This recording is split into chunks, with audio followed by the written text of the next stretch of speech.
Everybody to another edition of the Hoff Time Report. I'm your host, Wayne Hoffman, and we're joined by Idaho Freedom Foundation's Vice President and Chief Diversity Officer, Dustin Hurst.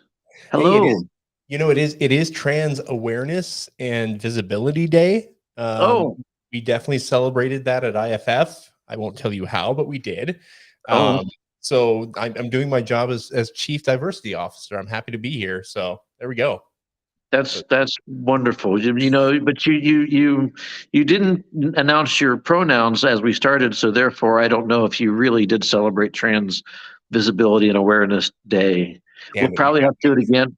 Looks like we'll have to make next week whatever visibility week to make up for it. As diversity officer, I've decided to just get my pronouns tattooed on my arm in rainbow colors. That's the thing I'm Oh, gonna do. Yeah, just when way to everybody represent. whenever they ask, I'm just gonna roll up my sleeve and just say he, him, them, they, these are and D and Dern. They're all of them. They're all situational, like what we did in our skit a couple years ago that nobody knows about, that I should not be referencing because it's an inside joke. Anyway. Well, anyway, thanks for being on here. The reason why we're doing this special program is because we are now revealing, drum roll please. Do we have a drum roll effect, or can you make one with your? I'm banging the table. I don't know I if kind of that's heard it a little bit. Yeah. Today is the day that we revealed not only our pronouns, but also the results from the 2022 legislative session and the Freedom Index scores, the Spending Index scores, and the Education Index scores. It's a really exciting time. There's never been as much accountability for the legislature as what you find today. And so we're going to go through what the results were, who the big movers were, where some of the regional distinctions are. We'll go through as much as we can. We could talk about the data all day and all night, but we only have maybe a little more than an hour. So, Dustin, why don't you go through and talk about what you thought the biggest surprises, the biggest takeaways for you were? Well, if I might, Wayne, I'm going to redirect the conversation for just a second. Don't fire me. But I have a question for you. You were you were the originator of the Freedom Index.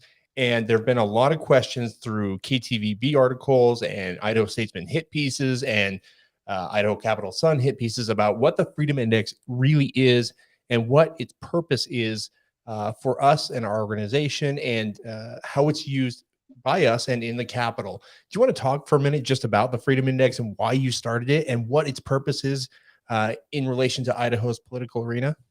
Sure. I always like telling the story. I tell it as many times as I can, but it happened that when we first started the Freedom Foundation at the end of 2008, 2009, we were big into white papers like a lot of other think tanks were. And the joke was just one more white paper and we'll win this battle. And we come to find that, and I've been watching the Idaho legislature since 1995. So you have all these Republicans, and yet government keeps growing.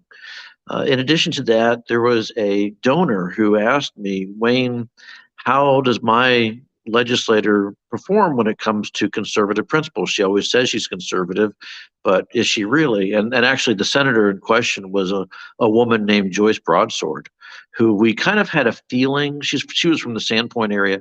We had Cocolala. We had a feeling that she was not as conservative as she led on, but we really didn't have any proof.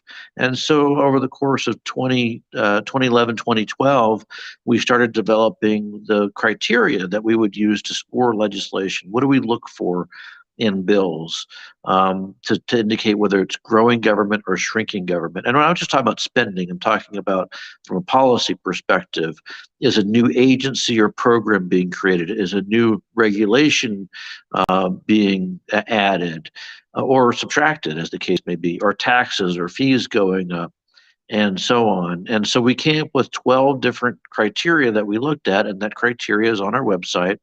And unlike other organizations, we do three things that are distinctly different. One, we look at all the bills according to a set criteria, and then we post the results of our findings. So any bill that we look at, you'll see how we looked at it. Like if you go to IACI's website right now and look at their their version of the Freedom Index. It looks a lot like ours, quite honestly. They don't rate every bill, but they also don't tell you how they got to the conclusions that they got to about a bill. They just say either support, oppose, or monitoring or neutral. We look at every bill, and then we give you we look at our criteria, and we say exactly how it's scored according to our criteria. The second thing is we look at every bill. That means that if the bill has some kind of an impact on the index, if it somehow triggers one of the 12 metrics that we look for in a bill, we will score that bill and we will post that analysis online. So we end up looking at a lot of bills this last legislative session, close to 300. And the third thing that we do is we put that analysis up and live in real time. So you can see, and your legislators can see, if they're growing government with every single passing legislative day. It's kind of a neat tool to not only hold lawmakers accountable, but hold them accountable as the session is progressing. So no one had ever done any of these things before. There have been ratings for different bills and scorecards and so forth. Most organizations would take a look at maybe 10 bills over the course of a legislative session, and they would do it after the session is over. Ours happens during the session, so you can see in real time what's going on. So that's what made ours different. But the real reason why we did it was because, again, no one knew. Everyone who goes and runs for office says they're conservative. Every last one of them. Even Democrats will say they're conservative sometimes. I remember John Rushi, who was a liberal from Lewiston, bragging about, scoring the highest of any Democrat on the Freedom Index. I remember that. That was good. Yeah. So after spending years berating the index, by the way, that was right. his thing. Yeah. So it was really, this was a way to simply hold folks accountable, call a spade, and now for the first time, when we started this in 2012, people can actually see, are these people really conservative or not? And we actually have a very simple rule with regard to how we handle bills. We don't care who the bill sponsors are. They're not, whether they're our friends or enemy, doesn't matter. We don't look at the statement of purpose, which has the sponsor names on them. We look at the legislation, and then we make our scores according to what the legislation says. And so it's a very honest, and I would say pretty accurate rendering of what takes place at the Capitol. Yeah, and you'll see that a couple of things that I've noticed about the index is that the ACU, American Conservative Union, does a scorecard, and it doesn't align perfectly, but often you'll find a lot of correlation between the high scores on the indexes, and they don't do nearly the homework that we do on our stuff with our team, and we try to give a more holistic picture on that. But you will see a lot of correlation, and the results are what you'd think that they would be. The people who are the principal conservatives always rise to the top, and the people who are the liberal Democrats or liberal Republicans always fall to the bottom like clockwork, regardless of what you think of ratings. It always just happens like that. So it was worrisome when we first started the project. I remember, I was thinking to myself, oh my gosh, what if somehow we got this wrong? And, conservatives are scoring really low, or, Democrats are scoring really high. And it's never worked out that way. It never has. Every time what you would expect to have happen happens. The conservatives score really high, the moderates score kind of in the middle, and the leftists all score, on the bottom. So let's talk about the 2022 Idaho Freedom Index and what we see. Now, for all our viewers out there and people who are listening to this later, I want you to know tonight we are making this available to you tonight. It'll come out via email. Just go to idahofreedom.org. Actually, go to idahofreedomindex.com, and there's a page there where you can sign up to get the email, and I will send that out later tonight as soon as the final edits are done. We want you to have a copy of it, and it'll be available tomorrow, and all the indexes will be available tomorrow. If you'd like a printed copy, you can also request that off our website. But let's get into the scores real quick. And I'm not going to go through every district because we don't have that much time. But a couple of things, and something that I also want to, looking at this after having seen the KTVB hit piece from a couple of weeks ago, I noticed, Wayne, that just a general observation, you have people like Heather Scott, Priscilla Giddings, Tammy Nichols, Dorothy Moon, Greg Furch, the people who regularly score high on the Freedom Index year after year are up there again. What does that mean? And does it mean what KTVB suggests, which is that they're somehow our lackeys or IFF minions, or what does that actually mean to you and to the average Idahoan? I think it means that the people that they're electing who say they're conservative are actually conservative, that they believe in limited government and they're sincere about it. Yeah, I mean, I don't know what else to add to that. It's sort of they want to play the chicken and egg or cart and horse game where we're the ones that are laying the egg, if you will. We're the ones that are causing the creation of the votes. But I say that it's actually legislators believe in limited government and they're voting for limited government. And if you notice, for example, Chad Christensen, he was 99.2%. That doesn't mean he agreed with us all the time. There was probably a few votes in there where he didn't agree with us. And the same thing is true on Kerry Hanks and Ron Nate. They differed with us on a handful of bills, I guess, and or less than a handful. I don't know what the exact numbers are, but I mean, if they really were in sync with us all the time, they never differentiate with us, and that's not the case. Absolutely. No one's gonna agree 100% of the time, but it shows you that they truly believe in the principles and they're voting their conscience. Absolutely. So let's start up top, up north, in the Panhandle area. I think the biggest one for me is Jim Woodward in District 1. You've got Heather up there with 100% and Sage with 83.6, which is respectable score. Love that. And then you have Jim, who is at 39.4%. That's out of step with his district. And it's been that way. What I don't understand is how these districts continue to send good conservatives to the legislature, and then these very liberal senators. The House members are typically more conservative. Senators, I will never understand that. Maybe you do. I don't. I think it's a function of legislators who again use all the right buzzwords, Right. and they get elected and they talk about how conservative they are, and then they start differentiating themselves by saying they're common sense conservatives, which basically means that they're conservative except for when they're not. And when they're not is when they've got to instead put their conservatism aside and use common sense to tell us that government needs to be bigger. Wait, is that like abandoning free market principles to save the free market? Because there was somebody who said It's something about that exactly once. like that. Thank you for reminding me, President Bush. District 2, Doug Akunowitz. That one's exciting to me because Doug is running, I believe he's unopposed for the Idaho Senate. And he's got a 93.4% here. That's fantastic. I'd love to see him go over to the Senate and keep a score like that because the Senate needs all the help that it can get. Yeah, the So Senate is pretty atrocious. I mean, that's one of the other things that you find is without without this index, you couldn't really tell what was going on. What was the real difference? Is it just a matter of personalities in one body or the other?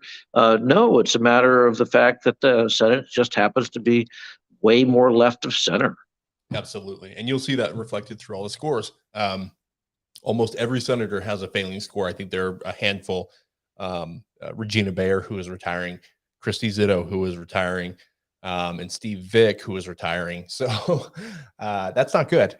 That's not good at Yeah. all. Yeah. Let's see, down to District 6. I think the biggest change of the 21 index versus the 22 index is this seat is the House seat that was held by Von Ellinger, who had to resign because of stuff and scandal, whatever. But he was up at a 96 last year, and his replacement, Lori McCann, is at a 38.5% drop. That's almost as bad as having John Rushi, who was one of the holders of these seats, back in there. That's terrible. There's no excuse for that. Yeah, so I'm just going to just redirect the conversation a little bit because I'm watching the chat and I'm seeing Pam Hemphill weigh in and say that we're making legislators look more liberal than they actually are. Look, don't take our word for it. Go to your legislators index score. Go to your legislators profile. You go to IdahoFreedomIndex.com. Click on the legislator you think is rated too low and see what bills caused them to be rated the way they are. That's all. But don't believe me. If you have a low freedom index score, it's because you have a propensity to vote for big government. Period. Full stop. End of sentence. Absolutely. And so when we look at Jim Woodward, people are like, oh, he's a great conservative. You're wrong about him. I don't know. Go look at his Freedom Index score, and you can look at every single bill we analyzed. Surely we didn't get them all wrong. I mean, I can see you looking at a bill and saying, well, Wayne, I disagree with the rating that an analyst assigns to that bill. But go read it yourself and see. You'd have to disagree with 250 bills before you got to a place where a person's low Freedom Index score was caused by one bill. It just doesn't happen. Exactly. And I would say that, if we rated maybe 10 bills, we could be very choosy about which bills we picked so that we could hurt certain people. But we can't do that rating 250 bills. It just doesn't work. It's interesting. I think the truth is that lawmakers are more liberal than a lot of people are willing to admit. And it's hard to come to that. It's like having a faith crisis of some sort. It's like, okay. Yeah, and I want to add something else too that I keep forgetting to mention. The other thing about this is we don't look at a bill and go, well, this sounds like a good idea, because every bill that has ever been introduced since the dawn of time was introduced by somebody and passed by somebody under the auspices that it was a good idea. Yep. All we do is look at it. Does it grow government? You might argue that this new program is worth supporting because it's a good program. I don't care. I would tell you that every program that's ever been created has never worked out the way people said it would. But having said that, this index doesn't look at it and go, well, that's a good program, or a good idea for a good program, so we're going to rate it accordingly. It's just a growth of government. That's what we're measuring. And by the way, we have had that opportunity. We have had people come to our door and say, hey, here's a really good program. Here's a really good idea. Yeah, it happens, if not weekly, almost daily. It does.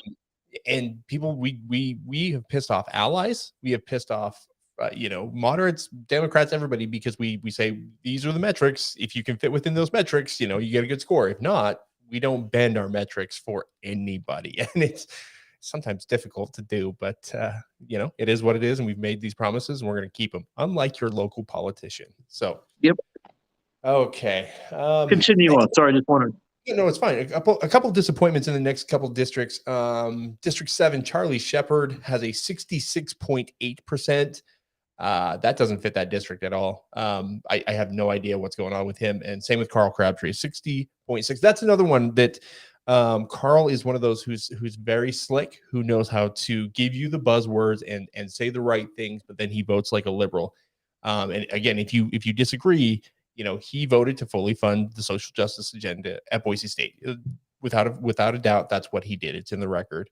But as long as he puts on his cowboy hat and his cowboy boots and talks about the dams or talks about, babies and guns, you love him. But the facts are that he's votes like a liberal. Sorry. Let's look next. Steve Thane, District 8 has a 60% or 58.7%. That's a failing grade. A huge disappointment is in District 10 with Julie Yamamoto.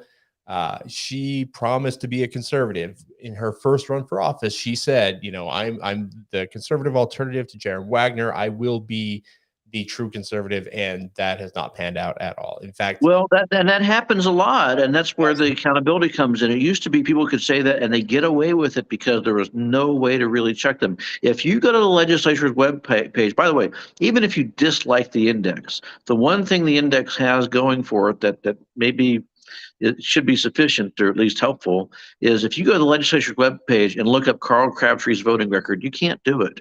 You can't look up Julie Yamamoto's voting record. You can't look up Greg Cheney's voting record. Why? Because the website is not set up for that. You can look up their votes on individual bills. You can go to our website and you can see the sum total of their voting record and find things out. But I wanted to also mention, another person who told me that they're going to be a great conservative addition to the legislature, Carolyn Troy. She didn't. No way. She did. When I first met her, and she said, "People don't know this." She whispered, we were at a function. She says, "People don't know this, but if I get elected, I'm going to be a conservative for this district." I said, "Really? I had no idea." And she said, "Oh yeah, we're gonna show people that this district can elect a conservative." What's her score this year? Uh, Not high. It's 45.1%, Yeah, which and I she's think been consistently in that neighborhood for years. Yeah. I think Tom Trail was from that district, and he would have probably Mhm. about the same score. He was the most liberal Yep. Republican I've ever seen. So, Yep. Yep. or one of them. That's amazing. See, that's the thing is this is an election year, folks. And if you're not paying attention, especially if people use the phrase common sense conservative, you are being lied to. You have got to Yeah. do your homework on candidates because it just doesn't pan out. Anyway, I think that interestingly enough, the next Speaker of the House is either going to be Mike Moyle or Jason Monks. And Moyle has a 70.5%, which is kind of disappointing because the media use him as the avatar for everything conservative in the Idaho legislature. And they say anything right of him is extreme right. Well, he's not actually that conservative. He's a 70 point. That's a C minus. It's okay, but for the guy who wants to lead the House, it's a little underwhelming. What do you think? Well, I mean, probably not as underwhelming as Scott Bedke, who wants to be lieutenant governor. We'll get there. Don't But jump ahead. we'll get there. Sorry, I'm jumping ahead. Spoilers. Spoiler alert. In 15, I'll bring this one up just because there's an interesting primary race. Cody Galloway, who has a dismal score. I mean, not dismal. 74.2 is acceptable. Not great, not bad.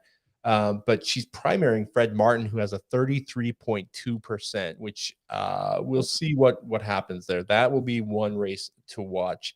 Do you have a prediction on that race there, Wayne?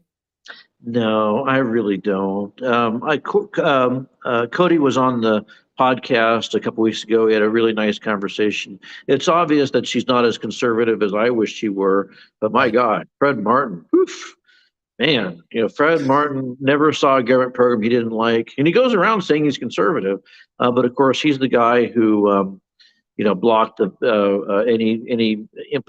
blocked the passage of legislation that would protect people's freedoms from vaccine mandates and mask mandates, and of course he's been there for a long time, pushing bigger government. He's certainly has done nothing to stem the tide of Medicaid becoming the biggest biggest program in all of state government.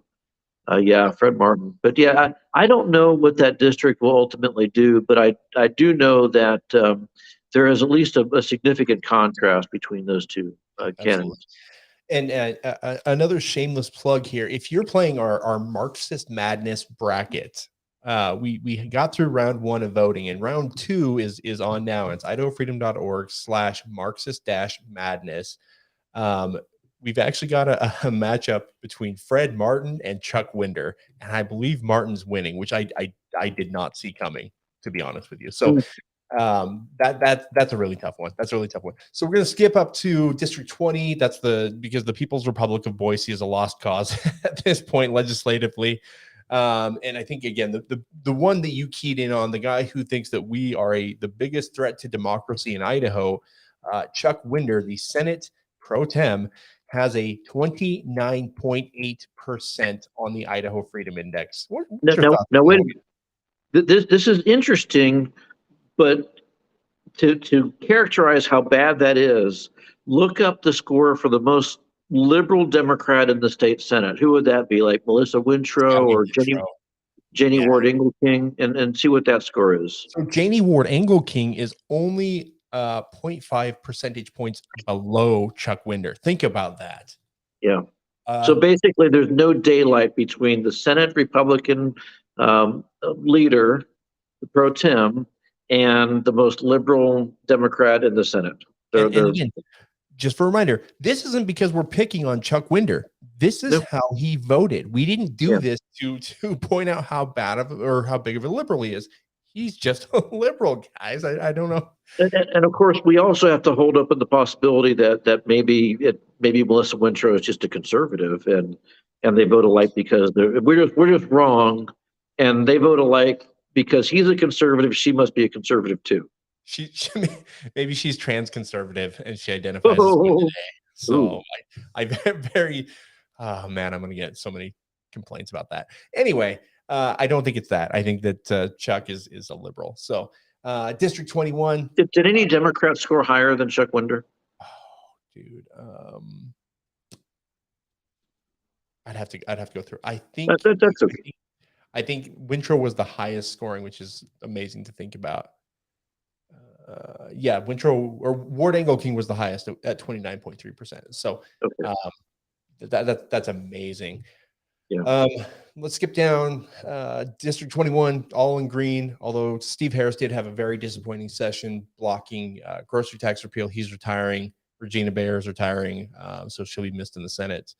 Jumping down, the Treasure Valley, or excuse me, the Magic Valley is a mess. It is a mess, Magic Valley. I don't know what you're doing down there. It's the pit of despair. Well, and not only that, not only do they have bad votes, but they've got a lot of historically they've had a lot of leaders from there. Denton Darrington, Fred Wood, Scott Bedke, Kelly Anthony. You've got a power base there. And that means that these liberal lawmakers just keep coming and keep coming. I think we're going to see some changes this election. We'll see. I'm somewhat hopeful. Let's see. And then I think let's talk about over in Eastern Idaho. Again, it's a really mixed bag over there, Wayne. Have you had a chance to look at the scores over there? Just the overview. Okay. Yeah, District 30 with Gary Marshall, Wendy Horman, and Kevin Cook. They're all in the 50s. Not great guys. Julianne Young over in 31. That's Bingham County, 86.7. I'm a little disappointed in her score. I mean, that's, again, a good score, but she kind of, I thought that she would be like a 95%er her career, but, maybe beggars can't be choosers, especially in that district. Chad Christensen continues to kill it. Gibbs is awful. Harris awful. I'm really sad about in District 33 over in the Donut Hole District, Marco Erickson.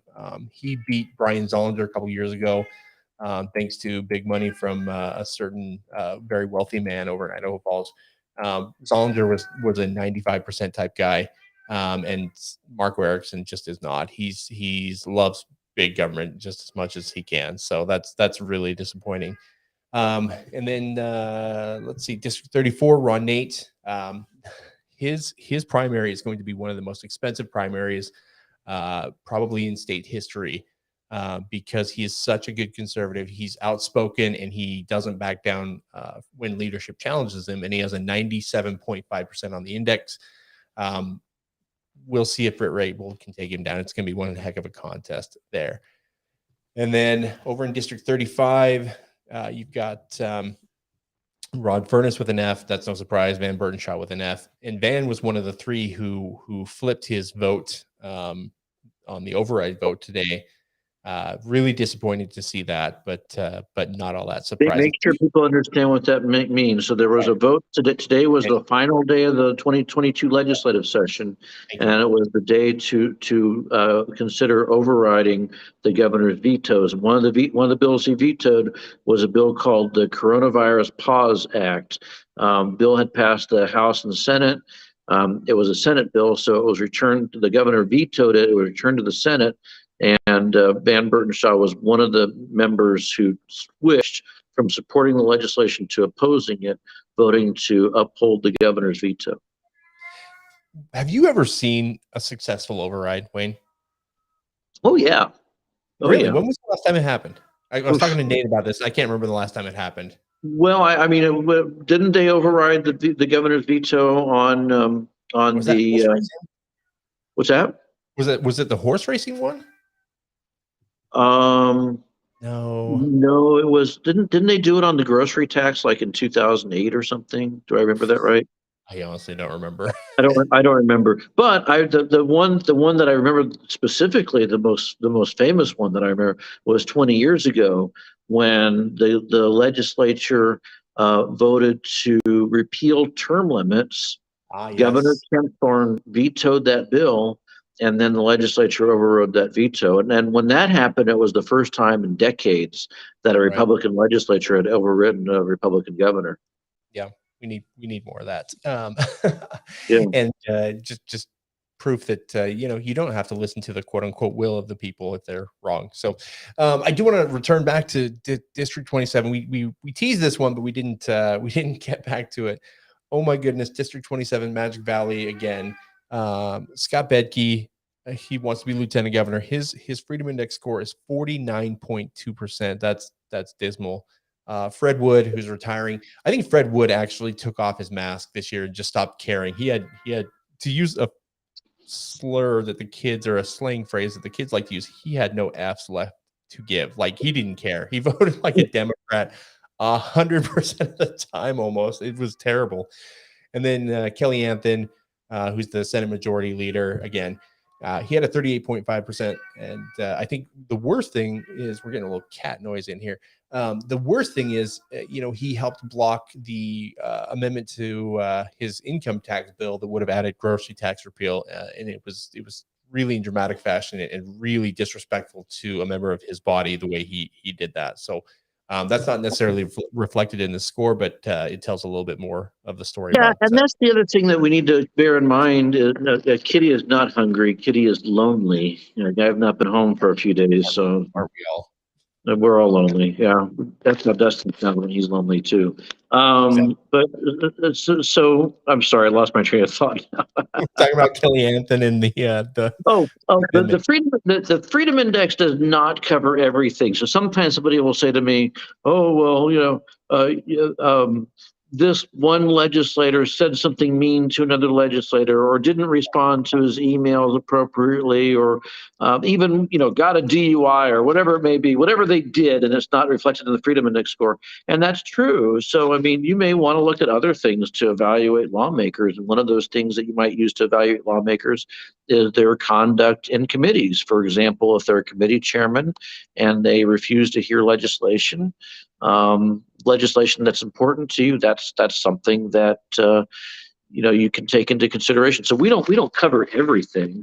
I wish I had the staff to go and sit in every single committee meeting and score every bill. And then the other thing too is that not every committee, they sometimes don't do roll call votes. They do voice votes. So you just don't know where they land on different things. So that's just to say that there's a lot of different things that feed into your evaluation of legislators. The Freedom Index happens to be one thing. Yeah, and to add to that point, Steve Harris is a great example of that. Steve Harris has a really good score. I think it's 86.1% on the index, but he blocked grocery tax repeal. And just if I'm a voter in that district, I mean, he's not up for re-election, but I'm really holding Harris's feet to the fire on that one. Well, I'll tell you one that I think people would probably want to ask about is Paul Amador. And I don't have his score right here, but what is he, in the 50s, 60s? If he's that high, I'll be surprised. Hang on. He's not fantastic. Yeah, it's 56.6. That's disappointing. Yeah. So which is to say, you might go and say, well, that means he's kind of a moderate. So maybe I like him because he's a leftist moderate-ishy kind. I don't know, whatever right. You kind of look at and you think, okay, he's not Chuck Winder. But then again, you might go, isn't he the guy that prevented hearings on grocery tax repeal, gun legislation? I forget what else there's lowering the gas tax. Yep. Mm-hmm. So I mean, you might look at that and go, maybe his actions as committee chairman are important to me. Absolutely. There you go. Yeah, absolutely. And that's a good point. This doesn't take in the totality. We just cover the votes and their trends and stuff like that. If somebody's a big meanie head, it just is not reflected in here, because Scott Syme would have a negative score. I'm being honest. Negative 60,000. Yeah. Oh gosh. Let's skip down, and I don't want to cover all of these indexes in huge depth, because I don't want to bore anybody. But if you want to understand, I think the biggest myth about the Idaho legislature is that it is a bastion of conservatism. And the one place where that myth dies the hardest, most bloodiest death, I don't think that was proper English, but whatever, is in the JFAC room and on budget votes. You and Wayne, or you and Fred and I got together a couple years ago and we said, hey, we need to really get a handle on spending and see if we can make a dent here. And that's how the Idaho Spending Index was born. Do you want to talk more about the Idaho Spending Index and what the idea behind that project is? Yeah, so when we started the Freedom Index, one of the things that we decided was we were just going to look at policy bills, just policy bills, because budget bills are an entirely different creature. And so that's what we did. And then after a while, we said, okay, we got this freedom index things running really well. What if we looked at budget bills? And there are, every year there's going to be 100 budget bills. Every budget's an agency. Every agency's a budget. Every budget's a bill. Sometimes agencies have multiple divisions that come out in different bills. So you'll have a bill just for the children's division in public schools, and then you'll have one for administrators, and then another one for central services. So you could have 5 budget bills just for public schools. Health and welfare is very similar. You'll have a budget bill for Medicaid, you'll have a budget bill for independent councils, and on and on and on. So there's a lot of work that has to be done just to see if they're growing ever. So we started the spending index. This is what, the 3rd or 4th session we've done it. I think this is number 3. I think. Is it number 3? Okay. And now it really is having an impact. If you go to the legislature's website, it's really funny, and they've always said this. If you go to the legislature's website and you click on the tab for the Joint Finance Appropriations Committee, which is the 20-member committee, it's made 10 members of the House, 10 members of the Senate. If you click on that tab, it actually says that whenever the JFAC committee passes a budget, it usually becomes law. I think the words are, it almost always becomes law, because it's really true. When a budget bill failed on the floor, it was really, really unusual. Very, very unusual. It was so unusual that the first time I saw it happen, after I started covering the legislature as a reporter in 1995, the first time I saw a budget bill fail was 2003. Whoa. Yeah. Whoa. It was like, oh, that's never happened before. And what happens when a budget bill fails? Well, JFAC has to reconvene and produce a new budget. Now you have budget bills failing regularly. Why? Because there's now this analysis that's being done independent. Because the other thing is, JFAC only hears from agencies. They never hear from the general public. And so there's no opportunity for the general public to weigh in on the goodness or badness of a budget. Why is that, Wayne? I know that they did try public hearings a couple years back, and they have since scuttled that. Do you know why? Well, it kind of like, see, I watch a lot of Star Trek. And when you watch Star Trek, you find there are like a lot of mistakes, because writers will miss things in continuity or whatever. And there's what they call an in-universe explanation and an out-of-universe explanation. So the in-universe explanation is, well, there must be some reason why something happened. It's all sci-fi, the space-time continuum or whatever. So the in-universe explanation is, it's the way they've always done it. Right. The out-of-universe explanation is, it's because it's convenient for the agencies and government. When you have people come in and you testify, it adds to the drama. And so imagine what would happen if Scott Green from University of Idaho got up and said, here's my budget that I'm proposing for you. And then at the end of his testimony, a handful of people from all over the state got in there and said, they're getting too much money and they're using the money to promote diversity, equity, and inclusion. Yeah, that makes sense. It makes everything all messy. And then what happens is, then they're accountable, because JFAC now knows that there's this complaint from a parent or something who comes in and says, look at what this agency is doing, it's terrible, and they can't act ignorant to it. Right. The interesting thing too is this year bills were absolutely filled with federal funds, and they're to the point where, was it the Commerce bill where they just said, hey, we're gonna do all these things, we're gonna fund all these line items that the agency asked for, and oh, by the way, we have an extra $1 million, so we're just gonna give it to the Idaho Food Bank.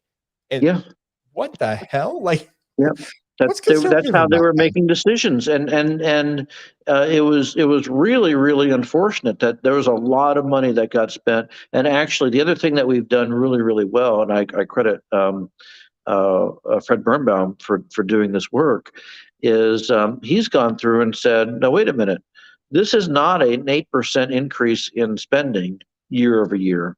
Yep. That's what the government will tell you. That's what the media will tell you. Fred crunched the numbers and actually found that there's a lot of accounting gimmicks that are being used, and it's actually a 20% increase in spending year over year. Yep. Holy schnoodles! I don't even know. Watch your I, language. yeah, I did. Sorry, I censored myself with the schnoodles, which is a type of dog, by the way. So, but that's what Lando is. But there's just no a 20% increase in spending. I've never seen anything like that before. So when you look at the spending index, you will see that there's a lot of people who not only scored very, very poorly, but they actually scored zero or close to zero. Well, let me ask you this. I'm going to push back on you, Wayne. Play devil's advocate for a second. You know, if when Carl You're going Crabtree, to play Jim Jones. Okay, I got it. oh, I said devil's advocate, not devil. Well, When ouch, when Carl Crabtree and Jim Woodward, who are members of JFAC, when they hit the campaign trail and they say, "I'm a fiscal conservative," and somebody says, "Well, you increased spending by 20% and you spent all these federal funds, especially the federal funds part." And they say, well, we have them available, and if we don't spend them, this I hate this. If we don't spend them, they'll just go to other states. What do you say to that? Somebody, We hear that all the time. somebody signed or swore an oath to uphold the Constitution. Most of the money that's being spent is unconstitutional. Number one, there's nothing in the Constitution, near as I can tell, to support nearly any of the money that's coming out of ARPA. That's you can't say, oh, I love that program. I love the idea the state of Idaho is going to be in the workforce housing business. Even if you think that that's true, that we should be in the workforce housing business, which we shouldn't, by the way. There's nothing in the state constitution or the federal constitution dealing with workforce housing. You have to vote no on those things. You just have to. The medical stuff that's in there, the education stuff that's in there, the commerce stuff that's in there, there's nothing in the U.S. Constitution for that. And you have no choice. You have a duty to vote no. But on top of that, the other thing that's happening here is even if that weren't the case, let's say the Constitution did allow that, which it doesn't, we have a real problem. Some state governments are going to have to say no to this spending. That's the only way that you get the federal spending under control. It really annoys me. Pardon me, warning, rant about to happen. I get really, really tired when people say, you know what we need? We need a convention of states. What are you going to do at the convention of states? Well, we're going to get all these folks from all the different states together, and they're going to amend the federal constitution in such a way as to prevent this abuse or growth in federal programs and spending. Well, you can do that now. You don't need a convention of states.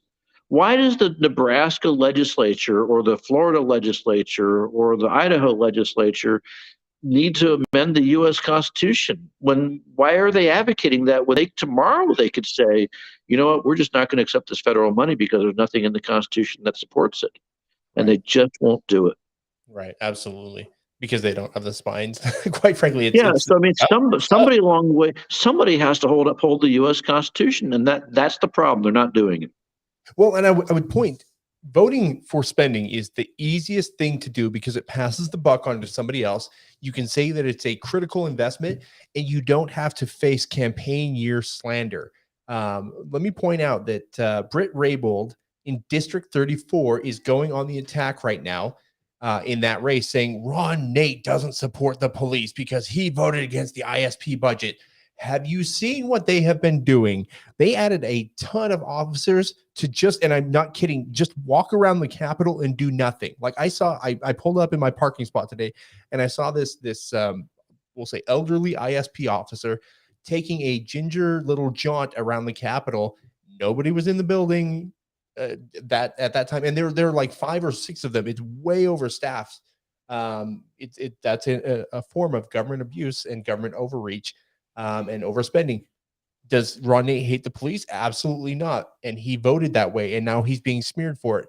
Voting no on budgets is incredibly tough and takes a lot of courage to do, because then you face these attacks, and it's just a little frustrating. So, Yeah, Anyway, no one throws a parade when you say let's not fund an agency or fund some program. And I said this when the Commission for Libraries budget came up for the fifth time, or maybe it was the fourth time or fifth time. I lost count how many times it came up, kept failing. And I said, the legislature should just adjourn, sine die, and not. There's not a single library. By the way, I was proven right on that. Because there are other folks who are saying, "Oh no, we should stay and override the governor's vetoes." And I said, "There's no way you're never going to override any vetoes. Sorry, not going to happen." Interesting story, but what I'm getting to is, if the Commission for Libraries was not funded, how many libraries do you think would close? Zero. It's a freaking government agency that doesn't even. It's the Commission for Libraries, and they don't even have any library books. Really, they've got an e-collection. I shouldn't admit this to my boss and on public camera, but I'm going to. Apparently, I did not know this. We have a state librarian. Didn't know that. Didn't know that we fund that. Yep. That's something I learned. We have a lot of things. We have a state veterinarian. We have state liquor stores, of course. We have a state lottery. We have state insurance fund, state TV. And by the way, that's the other thing that's really important. It frustrates me to no end. We as conservatives talk about the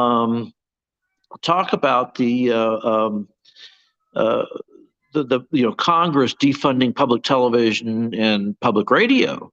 Yep. Okay, well, they're never going to do that. But even the freaking Idaho state legislature can't defund public radio and public television. We fund it year after year after year. Hey, why do you hate kids, Wayne? People want to watch, little kids want to watch Daniel Tiger. What is wrong with you? Oh, is that Daniel Tiger now? I don't even know. My kids have my grandbaby has been watching Rusty and Rosie Raccoon from the Waterford Institute, which is a cartoon that teaches phonics. I don't have to use government television to teach my grandbaby how to read. I'm actually surprised that she's not watching Atlas Shrugged, but that's another day. We're working on it. That's next year. Okay, cool. That's cool. Okay, so again, we're not going to go through the scores on the Idaho Spending Index, but let's just say that they are dismal and low.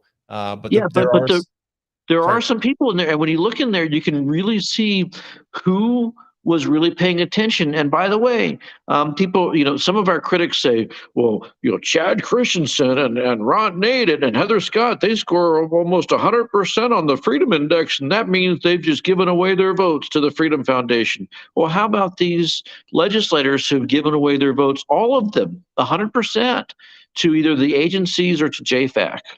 Yes. Well, and by the way, there are other scorecards too, but on top of that, because the IACI scorecard, a lot of people, this is interesting. A lot of people who are at the bottom of our scorecard are at the top of the IACI Big Business, now Facebook sponsored scorecard, right? IACI is sponsored by Facebook. I learned that today. That's fascinating to me. Wait, IACI is what? Yeah, they're now getting a seat on the IACI board of directors. So there's something. Ooh. Yeah, we'll put that. Did not know that. That's good insight.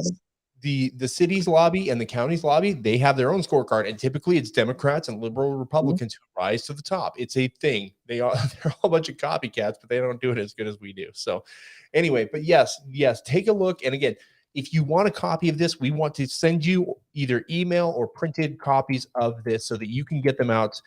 You can read them yourself. You can get them out to your neighbors, your friends. Go to idahofreedomindex.com. If you want a digital copy, you can sign up there. Or if you want a printed copy, just go to idahofreedom.org, and there's a bar at the top that you can use to request one. We want to give you as many as you want, although somebody requested 100,000 today, and I just don't think I'm up for printing that many. Finally, we're going to wrap up tonight. We've got about 10, 15 more minutes. This year, new to the index suite this year is the Idaho Education Index. Wayne, I know Anna's our stud education analyst, but she's out on a personal matter. Can you talk about the Education Index and why we kind of wanted to zoom in on education policy here in Idaho? Yeah, education really is its own policy vortex, and in some respects, it needs to be measured just a little bit differently from how we look at the other policies. For example, we have put a premium on really it's one of the major criterias is education choice and creating a system that is designed for students, not for the adults in the system. Um, Giving parents the opportunity to dictate and control how their kids are educated and making sure that system isn't being used to indoctrinate or intimidate people into believing a certain ideology. So we look at it separately. This is the first year for the index. I think the results are really interesting. And in some respects, people can do better they tend to do better on education choice matters than they do on anything else really. But if you examine the scores, you find they don't do that well. They're the reason why this year, and remember, every time government grows, something else is shrinking. So when, for example, this year the legislature voted to fund full day kindergarten. And actually, even though they don't call it full day kindergarten, it's worse than full day kindergarten because it includes not just full day kindergarten, but it allows the school districts to experiment with and create programs for after school, before school, over the summer. You're going to see what that's going to do is you're going to have school districts that say, we would love to offer full day kindergarten and this after school program and the summer program, but we can't afford it.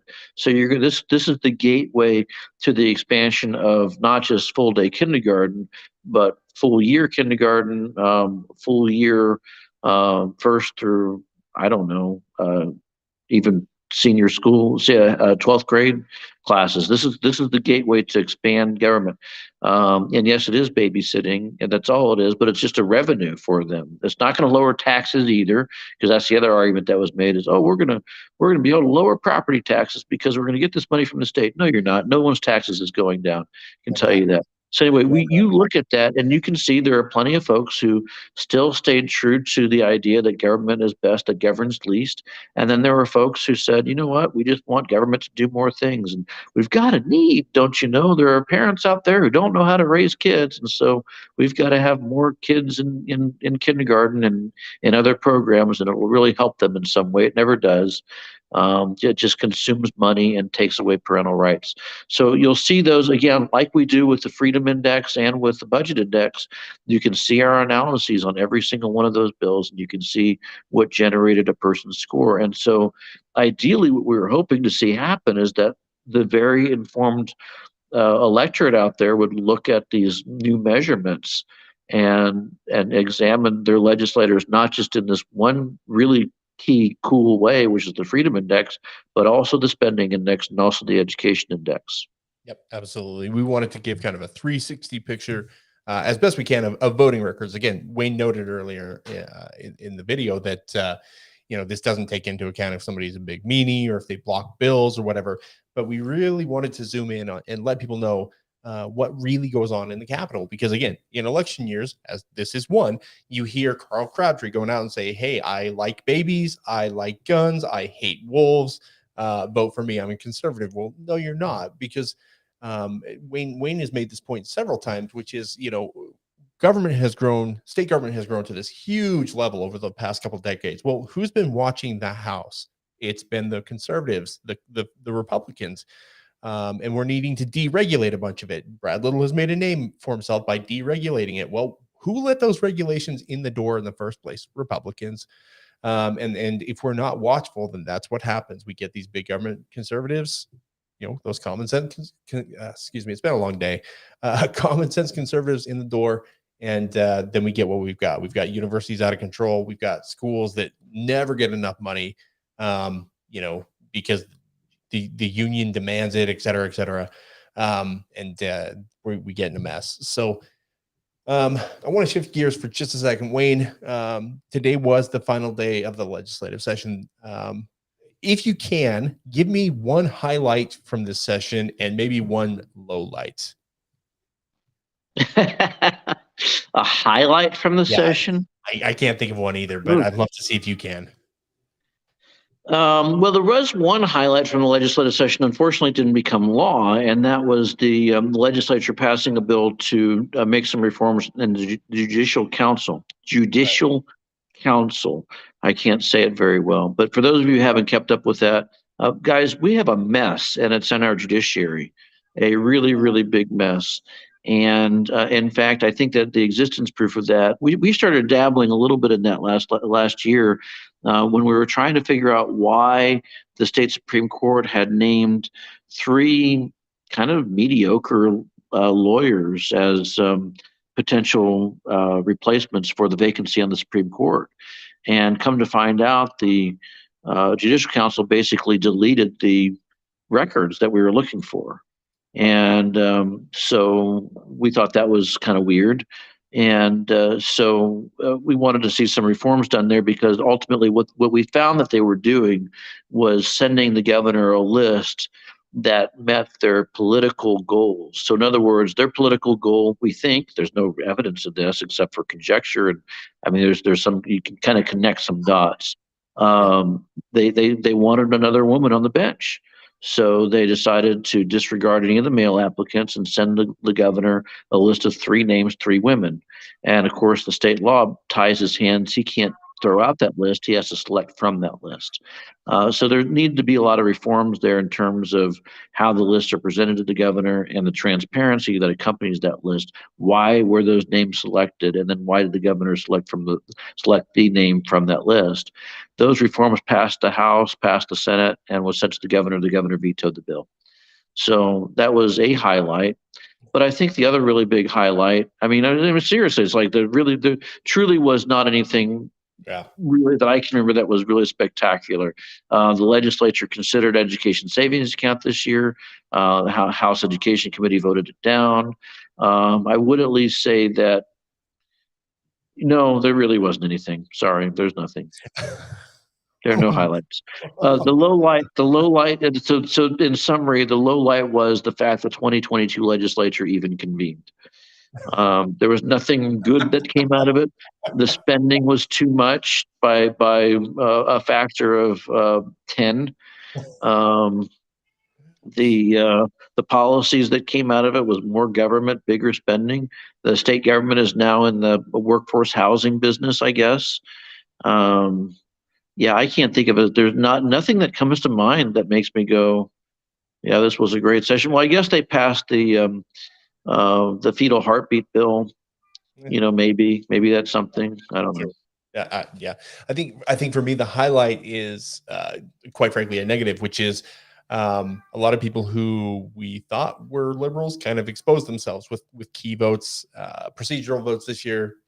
So for me, I mean, sure, the tax relief bill was good, but knowing that we had $1.9 billion extra and we get, I don't put the tax relief bill on the list of highlights because, $1.9 billion, and they cut the income tax from 6.5 to 6 when they could have cut the income tax near zero or did some major things on property taxes to give people sizable property tax relief.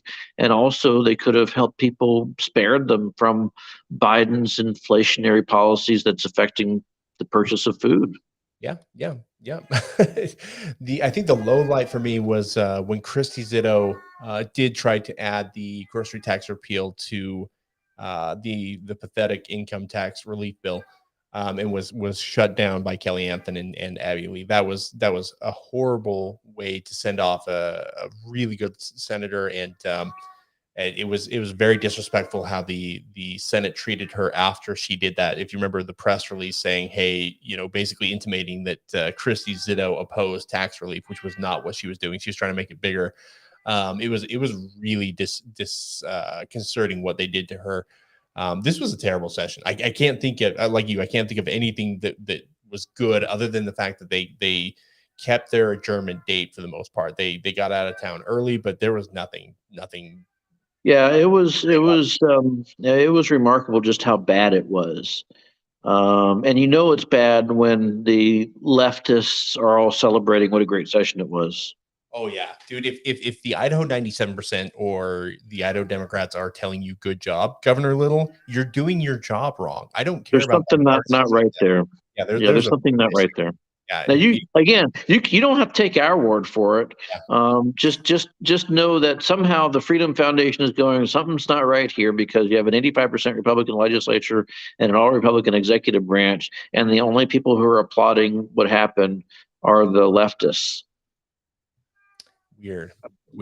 What else can you say? But maybe the leftist groups are now into conservatism now, and we're just all wrong. It could be, things are topsy-turvy in this world, but I don't think that's the case. So final thoughts, Wayne. I'm just gonna say one more time, give you a plug for this. We want to send you either a digital copy or a printed copy of the index. Go to idofreedom.org. There's a little banner at the top if you want to order a printed copy. And again, the idea for the index is to arm people with the information they need to hold politicians accountable. So right now, lawmakers are scheduling their post-session town halls, and they want to come and tell you what good they did this session. And you can go use the index and say, hey, you got a 33% on the index. Can you explain that to me? And they'll say, well, that's a libertarian group. That's not true. They're just liberal and they don't want to talk about it. So, well, yeah, I mean, I look at the things we measure for. It's, are you creating a new government agency? Are you adding a regulation? Are you raising a tax or a fee? Are you taking rights or responsibilities away from the private sector and giving it over to the government, and on and on and on? So it doesn't. Those are things that I hear Republicans are really supportive of. It's in their platform. I read the state Republican Party platform, and they talk about that stuff in the platform. Yep, absolutely. But maybe they just don't need it. I don't know. Weird. A politician not being honest. That's new.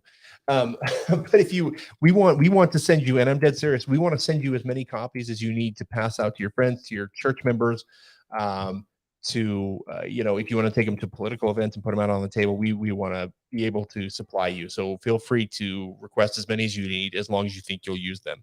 But if you would prefer a digital copy in this e-world, we can also make that happen. Go to idofreedomindex.com.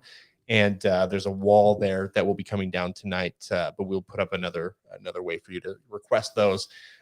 Get on our email list at idofreedom.org/email, and we will email them out to everybody so that you can get those. And then again, because we want to be transparent about how we do this, all the data, all the bill ratings, everything is on our website. If you have questions, we're more than happy to answer them.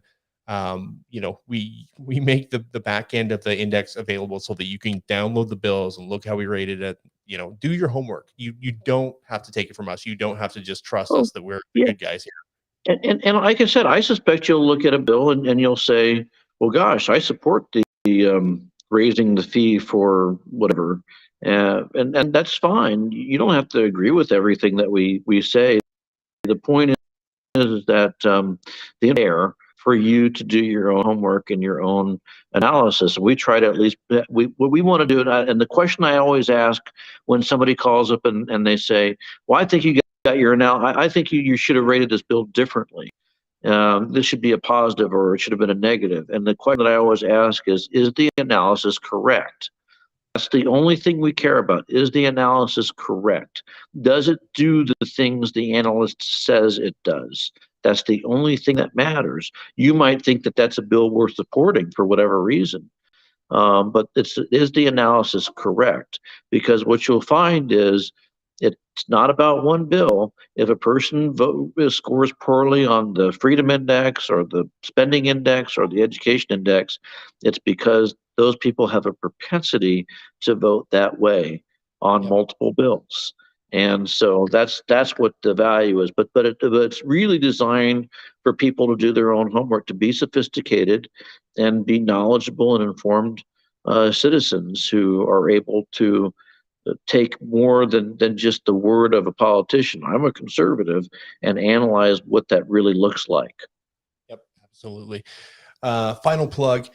These do cost us about $150 plus postage to get out to folks. So if you want to help us offset those costs and spread this to, we've already got thousands of orders for these. I don't know how we're going to keep up, but we are. Somehow we're not going to sleep for weeks probably. But if you want to help us get these out to people, we would love to have your support. It's www.idahofreedom.org/donate. $2. So if you donate $100, we can get them out to 50 people. That's huge. That could help us, make change in districts and stuff like that. So please consider supporting us. Again, we want to send you copies. We'd love your help getting them out. Wayne, this is your show, and I feel like I'm stealing it right now. Any final thoughts tonight? Yeah, had that happen. It was my show, and then next thing you know, I was just a guest on my own show. I'm bigger than you. I think that's how that I happens. think So that's what it is. I'm way more diverse. No, I just want to say thank you to all the folks who've supported the organization over the last 13 years that makes this possible. So important is this work that, now KTVB can't stop talking about us. Jim Jones can't stop talking about us. There's now, 5 organizations that have been designed and created specifically to attack us. That's okay. We're just doing this hard work. If I wanted an easy job, I would just go get a seat on IACI's board, and we can just get government growing all the time, and that would be easier. This is hard work, and the reason why we do it is because we think that Idaho is the key to saving the country. And so, special thanks to our entire team. We have 9 people that are working on this project at the Freedom Foundation, and they do such a good job. I can't say enough. Actually, take that about 10 people, 10, 11. Anyway, we have a lot of people who are working on this and have dedicated their lives to making our state a freer, more prosperous place, because we think that's the key to saving the country, and that's why we do this work that we're doing. So I thank all of you for supporting us, for watching the program. And today's Thursday. I don't remember who we have coming on once again, but we'll be back again on Tuesday. I think we've got Steph Lucas's show on. Does she still have her show on Friday? Yeah, we're gonna recap Marxist Madness tomorrow night, and kind of go over some of the round 2 matchups. We'll talk about some some media blackouts and blunders, and we'll talk about the flip flops, because that's really upsetting. That's a big one. That's a big one. Yep. All right, guys, we're gonna call it a night. Thank you all for watching, and we'll see you again real soon. Bye bye.